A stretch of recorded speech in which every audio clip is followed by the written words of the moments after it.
ada kondisi-kondisi di mana kita menggunakan tisu. Nah, kayak sekarang orang menggunakan tisu basah. Apakah itu bisa mensucikan? Tidak bisa mensucikan. Malah tisu itu menjadi mutanajis. Karena tisu itu kan cuman ada ya berkadar air.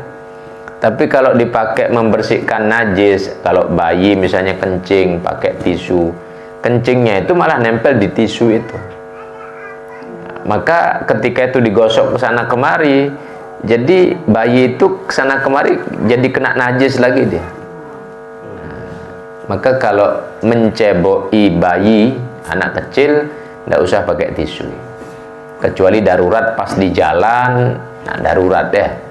Nah, karena khawatirnya begini, sekarang kita ceboi kita hilangkan dengan tisu, tangan kita pun yang sudah kita megang tisu sudah kecampur dengan kencing bayi tadi, ini kan tangan kita najis juga, nggak terasa digosokkan di baju kita, lalu dipakai sholat, kan najis itu ya. Nah, ini kadang nggak dirasa, kalau tidak pakai ilmunya nggak tahu bab ini. Maka untuk kondisi kalau memang di rumah, tidak usah pakai tisu-tisu basahan. Itu kan gayanya orang-orang barat saja ya, mau simple.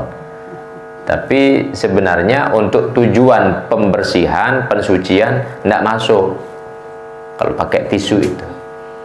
Nah, maka kalau sudah kencing atau anak kecil pipis begitu, buka pempesnya, kalau pakai pempes, bawa kamar mandi, cuci di kamar mandi. Itulah yang benar. Nah, kalau di perjalanan karena kondisinya memang darurat, air susah, ya enggak apa-apa. Cuman pakaiannya ini perlu dihati-hati. Itu masalahnya kalau pakai tisu. Nah, sama juga kalau kita di pesawat, sama juga. Nah, kadang kan ada tisu saja. Tapi kalau pesawat untuk buang air kecil masih bisa dia. Nah, tapi biasanya orang pakai tisu juga. Nah, ini perlu dihati-hati. Walhasil, kalau kita lebarkan pembahasan ini, maka terkait dengan sarana pembersihan najis itu, kalau sekarang pakai tisu. Ada tradisi orang-orang di luar kita yang tidak ada ajaran seperti ini, mereka memaksimalkan betul. Kadang di hotel pakai tisu, di kantor pakai tisu, tidak mau dia cebok. Laki perempuan sama kadang, tidak mau dia cebok. Ya sekedar saya pakai tisu, dianggap itu sudah sangat higienis, sudah bersih betul. Padahal kalau dalam ajaran Islam kita diajarkan tidak ada jalan lain untuk membersihkan dan mensucikan kecuali air. Tidak ada jalan lain. Kalau misalnya ada air, ada tisu, pastikan pakai air.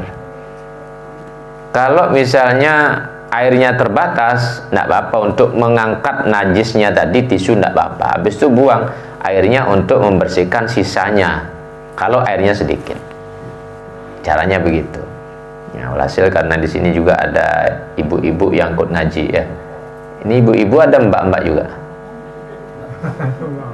Ibu semua ya. Nah, ya. Ibu-ibu ya.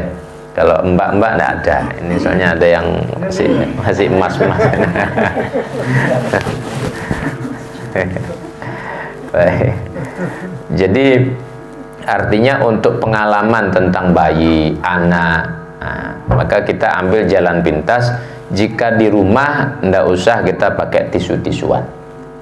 Kalau bisa langsung pakai air saja ya. Biar benar-benar terbiasa juga bayi ini dibersihkan dengan air. Biar terbiasa juga demikian. Mengantisipasi najis itu nanti berpindah ke pakaian ibunya, ke pakaian daripada yang membersihkan atau yang menggendong berikutnya.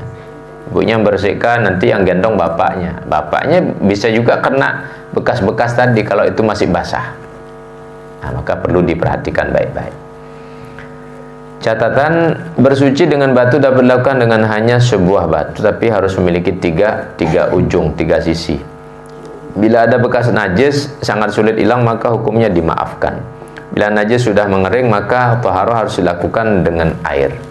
Bila najis sudah dipindah dari tempatnya yang asli, maka taharah dilakukan dengan air juga. Nah, yang maksud najis lain termasuk percikan dan najis itu sendiri, jadi berpindah dia, atau termasuk percikan kencing yang mengenai bagian yang lain. Fungsi batu dapat digantikan dengan benda lain yang keras yang dapat menghilangkan najis seperti batu bata kering. Cuman kan batu bata pakai gosok ya, ini juga ya. Nah, kalau misalnya pakai batu bata ya paling aman tisu, tapi hanya sekedar untuk membersihkan, bukan mensucikan. Pastikan beda ya, membersihkan sama mensucikan. Kalau membersihkan ya bersih saja, tapi kan tidak suci. Kalau tidak suci tidak bisa pakai sholat, itu bedanya. Bersih ya. Kalau kita pakai tisu, pakai kain, bersih, tapi tidak suci. Nah, yang dibutuhkan tuh suci. Kalau sholat tuh dibutuhkan suci, bukan bersih. Nah, inilah yang harus difahami. Baik.